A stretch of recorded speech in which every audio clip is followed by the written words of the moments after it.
Hi, I'm Paige Witherington, the farmer at Serenbe Farms. Today we're going to be talking about seed starting in the greenhouse. There are many benefits to growing your own plants inside a greenhouse. One, you're going to be able to get a head start on the season so you can crank up your greenhouse when your fields can still lay dormant or cover cropped. Two, you're going to save money. If you were to try to buy all your transplants, it's going to cost you a lot of money. You're going to have a lot more choice because you can pick a number of varieties from your seed catalogs instead of having to go and buy the transplants already grown for you. And finally, you're going to be able to keep your beds free. We have many different sizes of flats that we start our seeds in. We've got something small like this. This is a 128 with 128 cells. And we've got things that are as big as 3.5-inch pots. The size of the flat that we choose relates to how big we want the transplant to get inside the greenhouse before we plant it out. We are certified organic, and we found that the best potting mix to use in the greenhouse is the one that we make ourselves. Our potting mix is made up of a couple of different ingredients. We use peat moss for our base. We add a very well-made compost screened into the peat moss. We also add vermiculite and perlite to that mix.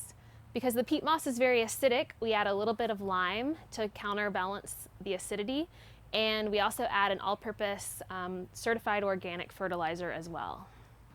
So when we mix our soil, the first step is to screen the peat through this 1/4-inch screen. We also screen our compost through here. Then we add our lime and our fertilizer. And then next we're going to use vermiculite and perlite. So these things are really dry and they've got a lot of particulate. So it's important whenever you mix this into your soil that you wear a mask, preferably an N95 particulate mask, so that you don't inhale a lot of this stuff into your lungs. Peat takes a little while to soak up water, so right after you mix your soil, you want to water it in pretty good. We also want the soil to be adequately moist for when we fill our trays so that they don't dry out in the process of seeding. And that seems pretty good. So first I like to just get a little bit of soil in the bottom and have a flat working surface. And then I layer the soil on top more than I'll need. And then I gently wipe it off. And I don't want to be packing it as I'm wiping. I just want to gently dust it off. If you're ever unsure that you might have too much pore space in your seeding flats, you can always just give it a little drop. A lot of times you'll notice the corners will sink down a bit and you can just add a little bit of extra soil there. So we like to have really consistent full trays so that we've got really uniform plant growth with really good root balls.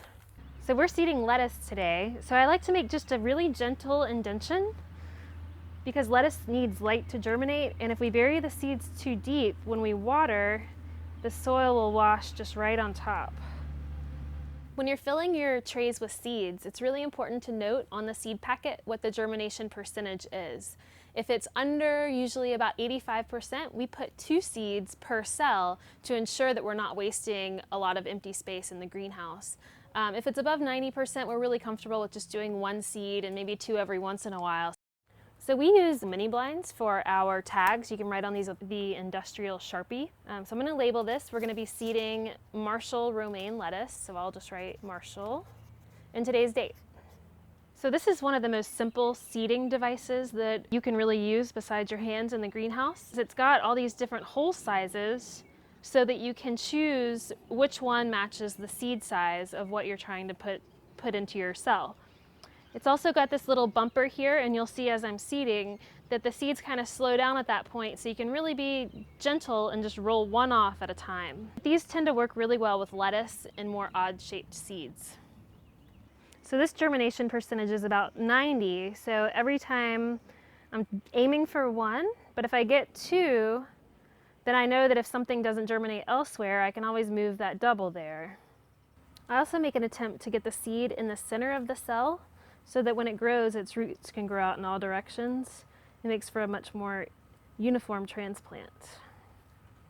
So you've filled your trays with soil, you've put seeds in each of the cells, then once you're done with that, it's important that you cover the seeds with either your potting mix or another substrate. We often use our potting mix to cover the tops of the seeds, but you can use vermiculite, especially if things need light to germinate or if you've experienced any fungal issues in your greenhouse. The vermiculite's a lot lighter, so it'll allow for things to dry out more evenly. And it'll also help to prevent the algal growth that you might see on top of your greenhouse cells if you have high humidity. So now that we've seeded the tray, we want to make sure it gets lots of water to get the seed coating loosened so it can germinate properly. So we're going to water these 3 times. So the greenhouse is very unique in that it's a slightly artificial environment that we have to do a lot of control to make sure that our plants are at the right temperature and there's enough ventilation going through the greenhouse. When things are germinating, they like it a little bit warmer, especially warm season plants like peppers and tomatoes. But once your plants germinate, they kind of like room temperature to grow.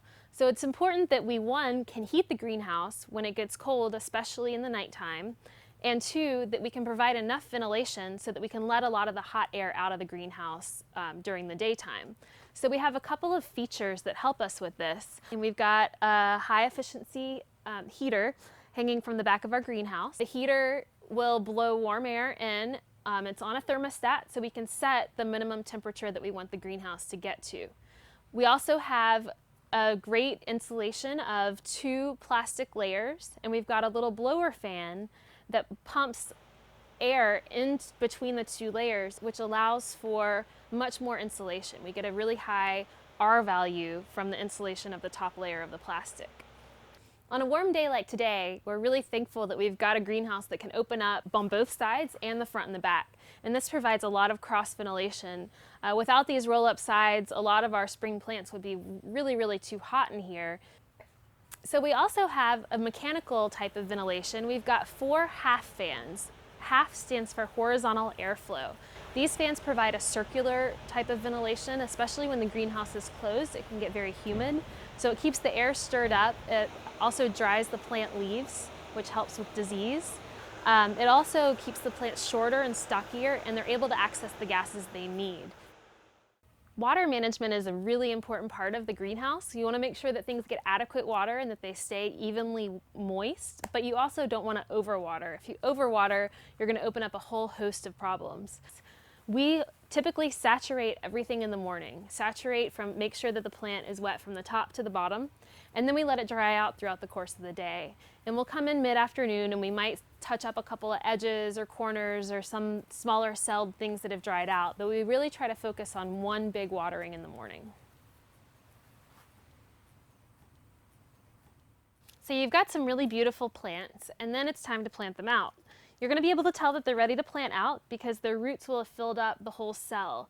You can see that here we've got really healthy root growth. They're white and they're fuzzy, and the whole plant comes out of its cell without breaking apart.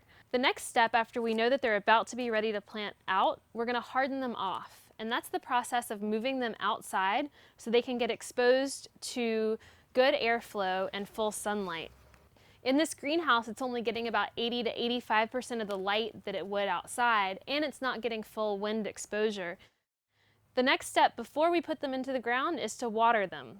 So when I'm watering, I like a fairly gentle flow so that we don't wash a lot of the soil away from the plants.